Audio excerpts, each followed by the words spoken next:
பொழுது தான் அர்ஜுனாவை கூப்பிடுவார்கள். எங்களுக்கு ஏழை மக்களுக்காக உதவி செய்வதற்கு வந்திருக்கிறார் கடவுளா. அவரை பணி வயசு போனது 15 ஒரு தண்ணி வண்ணி இல்லாமல் அந்தரப்பட்டது. சாவச்சேரி டவுனுக்கு பார்த்தீங்கன்னு சொன்னால் கடைகள் எல்லாமே பூட்டப்பட்டிருக்கு பாருங்க. உறவுகளை வணக்கம், நான் உங்கள் சங்கர், உங்கள் KS சங்கர். இப்போ நான் எங்கே நிற்கிறேன்னு சொன்னால் இலங்கையில் ஜாழ்ப்பாணத்தில் சாவச்சேரிலாம் நிற்காங்க. குறிப்பாக சாவச்சேரி டவுனுக்கு தான் வந்தாங்க. என்னத்துக்கான சொன்னால் இன்றைக்கு பார்த்தீங்கன்னு சொன்னால் சாவச்சேரியில் கடை அடைப்பு போராட்டம் நடைபெற்று கொண்டிருக்கு. அதோட பார்த்தீங்கன்னு சொன்னால் சாவச்சேரி வைத்தியசாலைக்கு முன்பாக ஒரு கவனஈர்ப்பு போராட்டம் இடம்பெற போகுது. குறிப்பாக காலை 8 மணிக்கு இடம்பெறப்பதாக சொல்லியிருந்தது. இதுக்கு முதல் பார்த்தீங்கன்னா நான் ஒரு வீடியோ போட்டிருப்பேன். அதாவது நேற்று இரவு வைத்தியரை கைது செய்ய போவதாக போலீசார்கள் வந்து சொல்லி ஒரு வீடியோ போட்டிருப்பேன். அந்த வீடியோ நீங்கள் நீங்கள் பார்த்துக்கொள்ளலாம். இன்றைக்கு பார்த்தீங்கன்னு சொன்னால் அங்கே கவனஈர்ப்பு போராட்டம் நடைபெறும். போலீஸ் வாகனங்கள் எல்லாமே போய்கொண்டிருக்கு. ஒரு பரபரப்பு எல்லாம் காணப்பட்டு கொண்டிருக்கு. சொன்னால் வரைக்கும் பார்த்தீங்கன்னா அந்த தண்ணீர் வீசக்கூடிய அந்த வாகனங்கள் எல்லாமே ஆயத்தமாக நின்று இருந்தது. இப்போ நாங்கள் போய் என்ன மாதிரி நடக்குது, என்ன மாதிரி சூழ்நிலை எல்லாம் இருக்குன்னு சொல்லி காட்டிக்கொள்றோம். பட் அந்த கடையெல்லாம் பார்த்தீங்கன்னா அடைச்சு கிடக்கு. அதில் உங்களுக்கு குறிப்பிட்டு சொல்லிக்கொள்றேன். சரி, ஓகே, வாங்க வீடியோக்குள்ள போகலாம்.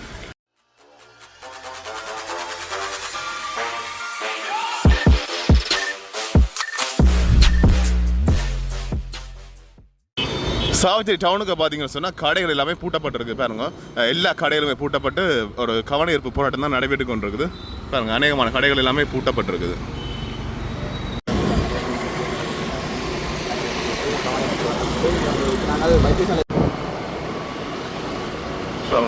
எல்லா மக்களுமே, அதாவது கடை உரிமையாளர்கள் எல்லாமே பார்த்தீங்கன்னு சொன்னால் எல்லாம் சேர்ந்து ஒத்துழைப்பை கொடுத்து பாருங்க கடைகள் எல்லாமே பூட்டப்பட்டிருக்குது.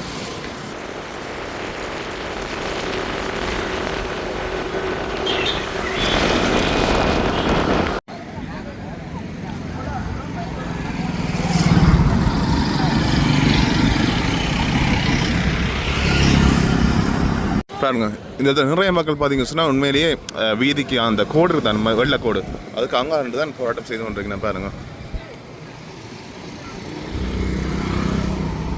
எந்தவித போக்குவரத்துக்கு பாதிப்பும் இடையூறும் இல்லாமைக்கு பார்த்தீங்கன்னு சொன்னால் அந்த போராட்டங்கள் செய்து கொண்டிருக்கணும்.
சத்திர சிகிச்சை கூடங்கள் மற்றும் மனிதநோயாளர் பிரிவுகளை உடனடியாக திறந்து இயங்க செய்த அந்த வழக்கியலை அடவடியாக அகற்றுவதற்கான மேற்கொள்ளப்பட்ட முயற்சிகளை தடுப்பதற்காகத்தான் நாங்கள் விவாதித்துக் கொண்டிருக்கிறோம்.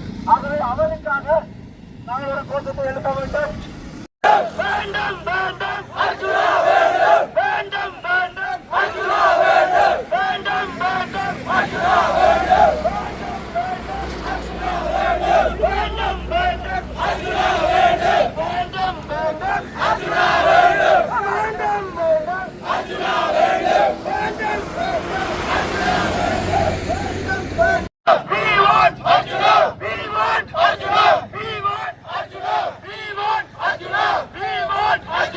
We want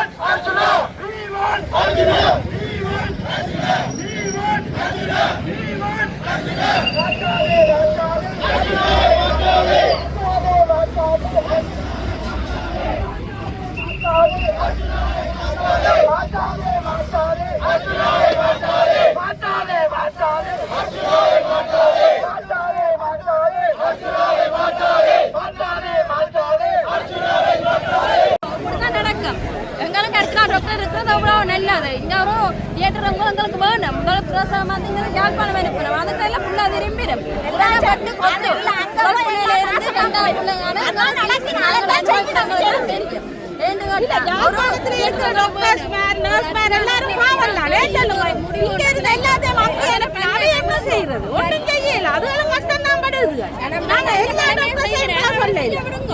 எல்லா டாக்டர் நீங்க சேவைதானே செய்ய வந்த, நீங்க செய்யுங்க. நாங்க உங்களோட சேவையை தடுக்கல. ஆனா அந்த வைத்தியம் தான் எதிர்க்கல. இப்ப இவர் வேண்டாம் எதிர்க்கல. என்ன பிரச்சனை? அவருக்கு இது ஹாஸ்பிடல் இவ்வளவு நிர்வாகத்துக்கு நடந்த பிரச்சனைக்காக வேண்டி அவன் டாக்டரை தடுக்கினா. மக்களை யோசிக்கல. நீங்க யாருக்கு சேவை செய்ய வந்த? நீங்க மக்களுக்கு சேவை செய்ய. வைத்தியரோட தனிப்பட்ட பிரச்சனை காரணமாக அரசு உயரதிகாரி விவரம் மாற்ற வலிக்கிறது நியாயம் நினைக்கிறீங்க? நியாயம் இல்ல. நியாயம் கடைசி வரைக்கும் உங்க அரெஸ்ட் பண்ண வார ஒருத்தருமே மனச்சாட்சி இல்லாம வார நீங்க தான் பெறுவீங்க. முதல் அரெஸ்ட் பண்ணணும். 4 நாளா வைத்தியம் பார்க்காமலுக்கு டியூட்டி இருந்து உங்களுக்கு வைத்தியம் பார்க்காம இருக்கிற முதல் அவைய அரெஸ்ட் பண்ணுங்க. அது அப்புறம் இவர் என்ன செய்தார் அரெஸ்ட் பண்றதுக்கு? அவர் ஒன்றும் செய்யலையே. வைத்தியம் செய்ய மாட்டேன்னு சொன்னாரு.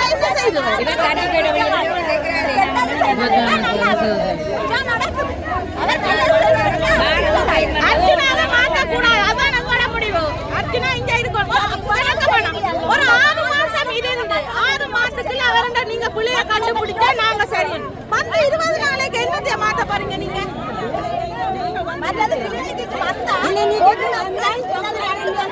அதுக்கு மேல வாரதே இல்லை.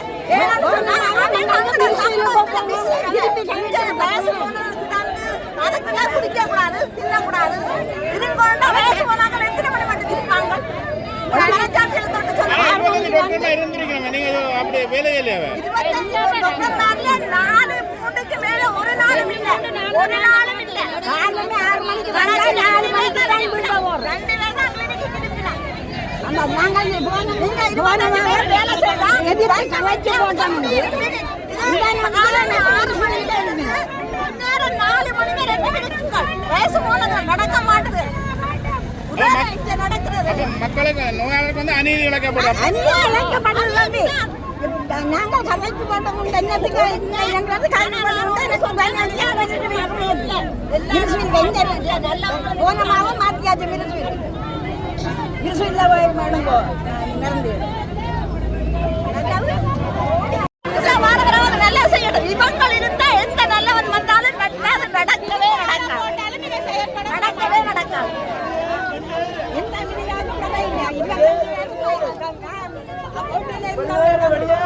மயங்கி விழுந்தவர்கள் இல்லாத ஒன்று மக்கள் புரட்சி வெல்லும் அப்படின்னு நினைக்கிறீங்க? நாங்க நேரடியா ஜனாதிபதிக்கே விடுறோம். அவற்றை இதை மாற்றம் செய்யக்கூடாது. அதான் நாங்க சொல்றோம். அவரை மாற்றக்கூடாது. அவர் இங்கதான் இருக்கோம். அவரை மாற்றினா எல்லாரையும் மாட்டுவோம். புதுசா போடுங்க. உங்களுக்கு அவரை மாற்ற இருக்கிற ரைட்ஸ் இருந்தாலும்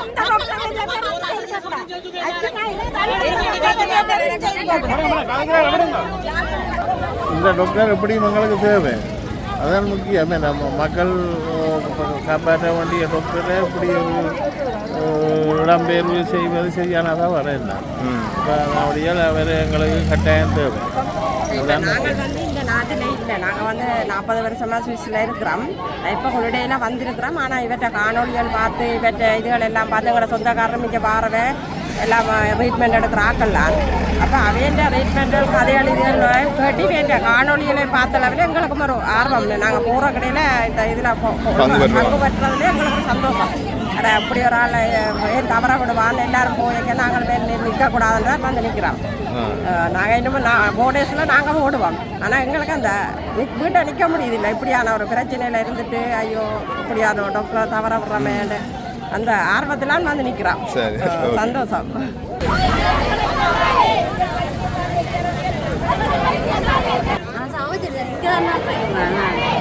நான் இங்கே வந்து ஹாஸ்பிட்டல் ரோட்டில் நெஞ்சுக்கு தண்ணி வந்து நான் உள்ள வந்து வாஷ்ரூம் போனால் வாஷ்ரூம் வசதியே இல்லை. டிசேபிளுக்குரிய பாத்ரூம் வந்து லாக் பண்ணியிருந்தேன். அப்போ நாங்கள் அப்போ எங்கே போகிறோம் பாத்ரூமுக்கு? அந்த டாக்டர் எடுத்து நான் எனக்கு பாத்ரூம் போக கிடைச்சல இருக்கு டாக்டர், இங்கே இருக்க கிடைச்சல இருக்குது. நீங்கள் அப்போ என்ன டிக்கெட் பண்ணி விடுங்க, டிக்கெட் தான் பண்ணி விட்ட வழியா அதுக்குரிய ஒழுங்கு கொண்டு பேசுறீங்க. வேண்டாத்துக்கு இந்த ஹாஸ்பிட்டலில் வச்சிருக்கிறீங்க. அப்போ நாங்கள் எங்கே போகிறோம்? அப்போ இதான் சொல்லி இப்போ நல்லா செய்ய வந்து டாக்டரையும் திருத்துறீங்களா? அவர் நல்லா தானே செய்கிறார், கூட ஒன்றும் செய்யலை. நல்ல வேலை வந்து அதையும் திருத்துறீங்களா? நல்லா செய்ய வந்து உங்களை பிடிக்காது. நல்ல வேணா இருக்கக்கூடாது. நாங்கள் என்ன ப்ரைவேட்டாக போயிட்டு இடம் காசு இருக்குதோ அது இல்லாமல் இங்கே தானே வரணும், கவர்மெண்ட் ஹாஸ்பிட்டல் தானே வரணும்.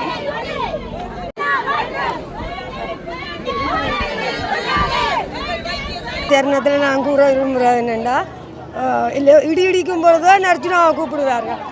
எங்களுக்கென்று ஏழை மக்களுக்காக உதவி செய்வதற்கென்று வந்திருக்கிறார் கடவுளா.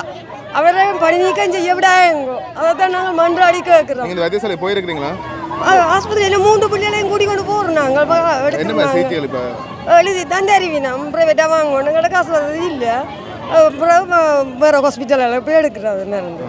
அரசாங்க ஹாஸ்பிட்டல் எடுக்கிறீங்களா? வேரணி ஹாஸ்பிட்டலுக்கு போய் எடுத்தேன் நான் ஒரு முறை. குறிப்பாக கடந்த 5 நாட்களாக எந்தவித நோயாளிகளுக்கும் சிகிச்சை வழங்கப்படாமல் வைத்தியசாலை மூடப்பட்டது காணப்பட்டது. இந்த வைத்தியசாலைக்கு புதிதாக நியமனம் பெற்ற வைத்திய அத்தியட்சகர் மட்டும் தன்னந்தனியாக இந்த வைத்தியசாலையிலே இருந்து கடந்த 5 நாட்களாக பல்வேறு சிகிச்சைகளை வழங்கி வருவதை நாம் அனைவரும் அறிந்திருக்கின்றோம். அந்த வேளையிலே அந்த வைத்தியருக்கு கை கொடுக்காமல் தங்களுடைய சுயநல கோரிக்கைகளுக்காக இந்த மக்களை நம்பி இருக்கின்ற இந்த பாரியோர் பிரதேச 60 கிராம சேவகர் பிரிவுகளை கொண்ட தென்மராட்சி பிரதேச மக்களை கைவிட்டு அவர்கள் பணி புறக்கணிப்பு அல்லது தொழிற்சங்க போராட்டம் என்று சொல்லி இந்த மக்களை கைவிட்டு பாரிய போராட்டம் அல்ல, ஒரு சிரிப்புக்குரிய நகைப்புக்குரிய போராட்டத்தை அந்த வைத்தியர்கள் நடத்தியதை நாங்கள் கண்டோம். அந்த வைத்தியர்களுக்கு நாங்கள் 2வது நாளிலே அங்கே இந்த வைத்தியசாலையினுடைய நிலைமைகளை வந்து பார்வையிட்ட பொழுது இந்த வைத்தியசாலையினுடைய ஒரு பயனாளி ஒரு நோய் வந்த அந்த வைத்தியசாலையிலே பயன்பெறுவன் என்ற ரீதியிலும் இந்த மண்ணினுடைய ஒரு பொதுமகன் என்ற ரீதியிலும் நாங்கள் அனைவரும் ஒன்றிணைந்து அந்த வைத்தியருக்கு தாழ்வான கோரிக்கைகளை விட்டிருந்தோம். உடனடியாக வைத்தியசாலைக்கு வந்து கடமைகளை பொறுப்பேற்று நோயாளிகளுக்கான சிகிச்சை வழங்குமாறு கோரியிருந்தோம். ஆனால் அவர்கள் கடந்த 5 நாட்களாக எந்தவித கரிசனையும் காட்டாமல் இந்த மக்கள் மீது இந்த நோயாளிகள் மீது எந்தவித அக்கறையும் இல்லாமல் தங்களுடைய போராட்டத்தை நடத்தினார்கள். ஆனால் இன்றைய தினம் மாபெரும் ஒரு மக்கள் எழுச்சி இடம்பெறப் போகின்றது என்று தெரிந்து நள்ளிரவு கள்ளர்கள் போல திருடர்கள் போல இந்த வைத்தியசாலையின் பின்பக்க வாசல் வழியாக வந்து இந்த வைத்தியசாலையிலே நுழைந்துள்ளதை நாங்கள் அறிந்துள்ளோம். ஆகவே எங்களுடைய போராட்டத்தின் நோக்கம் இந்த வைத்தியசாலை இவ்வளவு காலமும் ஒரு யாழ் மாவட்டத்தினுடைய பிரதான வைத்தியசாலையாக வர வேண்டியது. ஆனால் இன்றைக்கு ஒரு கிராமிய வைத்தியசாலை போன்று இந்த வைத்தியசாலை இருக்கின்றது. ஆனால் தான் பதவியேற்ற 20 நாட்களுக்குள் பல்வேறான பணிகளை உற்சாகமாக அதிரடியாக செய்த வைத்தியர் அர்ச்சுனா அவர்களை இந்த வைத்தியசாலையிலிருந்து வெளியேற்றுமாறு ஒரு பொய்யான ஒரு கோரிக்கையை முன்வைத்து அவர்கள் பணிப்புறக்கணிப்பை முன்னெடுத்திருந்தார்கள். ஆகவே அவர்களுடைய கோரிக்கைக்கும் அவர்களுக்கு நாங்கள் வைத்த இந்த பணிக்கு திரும்புமாறு முன்வைத்த கெடுகாலமும் நேற்றுடன் நிறைவடைந்து விட்டது. ஆகவே இந்த வைத்திய அத்தியட்சகர் எங்களுடைய அர்ச்சுனா அவர்கள் இந்த வைத்தியசாலையினுடைய வைத்திய அத்தியட்சராக தொடர்ந்தும் இருக்க வேண்டும். அதற்கான நடவடிக்கைகளை சம்பந்தப்பட்ட உயர் அதிகாரிகள் இன்று இந்த போராட்டக்காரர்கள் முன்பு உறுதி கூற வேண்டும் என்று நான் சொல்கிறேன். அவருக்கான அந்த நியமன பத்திரத்தை எங்களுக்கு முன்னாலே மீள வழங்கும் வரை இந்த போராட்டம்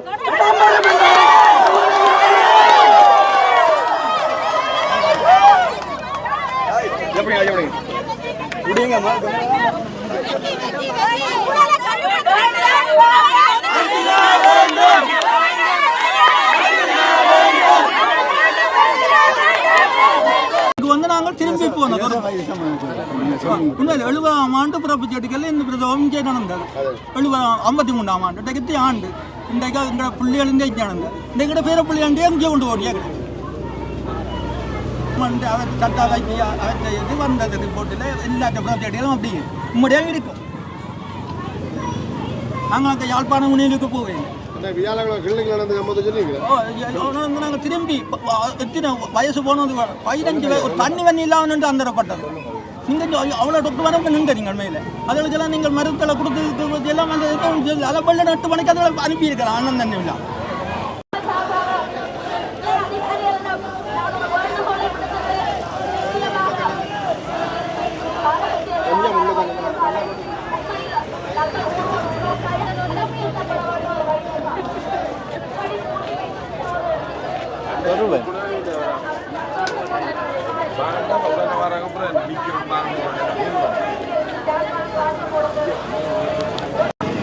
பார்த்தீங்கன்னு சொன்னால் அதிகமான போலீஸ் படையினர் வந்து இறங்கி பாருங்க.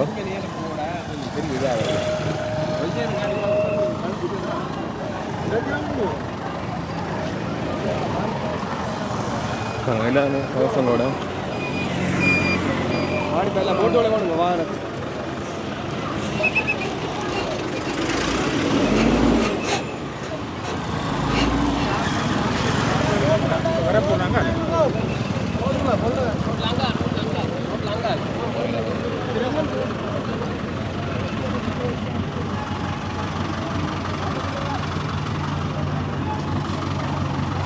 எல்லாருமே அந்த ஆயுதங்களோட அப்படியே இறங்கினான்.